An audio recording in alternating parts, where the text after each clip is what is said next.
আরে বাসা লেগে তো টমেটো লওয়া লাগে, ওই যে একটা দোকান দেওয়া যেতেছে, যাই দিই তো।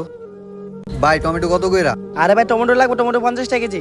ভাই ভালো হইব তো টমেটো? কি কোন ভাই, আগুন আগুন। ঠিক আছে ভাই, আমার 1 কেজি দাও তো। আচ্ছা ঠিক আছে ভাই। যাক ভাই তো ফোনে ব্যস্ত আছে, এই সুযোগে পচা টমেটো গুলা ভরে দেই। যাক কাম হয়ে গেছে। আচ্ছা এই নাও। 1 কেজি দাম 50 টাকা, 500 টাকা গেছে। যাক এই সুযোগে টাকা মারা দেই। কিরে কই যা? এই তো মামা বাসে যেতেছি। ও আচ্ছা, এগুলা কি? বাসা লেগে টমেটো লয়ে যেতেছি। আরে এগুলো দি পচা, কই থেকে আনিস এডি? আরে না, কি এর পচা, পোলা আমার গুলো আগুন আগুন দে বেটা। ওই মনে হয় আমার বন্ধুরে ঠকাই দিল। আচ্ছা আমি যাই দেখি। ভাই 1 কেজি টমেটো দাও তো। টমেটো লাগবে ভাই। এলন এখানে মাপা ছিল তো। আচ্ছা দাঁড়া দেখি। কিরে তুই এরকম পচা টমেটো বেচো? আরে ভাই এটা তো পচা না, এটা গরমে এরকম হয়ে গেছে। গরম এরকম হয়ে গেছে, তুই আমার শিখাস টমেটো পুরা পচা? ভাই রমজান মাস তো এ আর কি।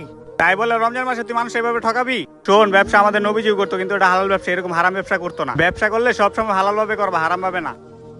ভাই রমজান মাস তো আমার এরকম কাজ করা ঠিক আছে, আজকে পর থেকে এরকম কাজ আর কোনো সময় করবো না। এই আল্লাহ তুমি আমরা মাফ করে দাও। আমরা সবসময় হালাল ভাবে ব্যবসা করবো, হারাম ভাবে না। ভিডিও ভালো লাগলে অবশ্যই কমেন্ট করে যাবেন।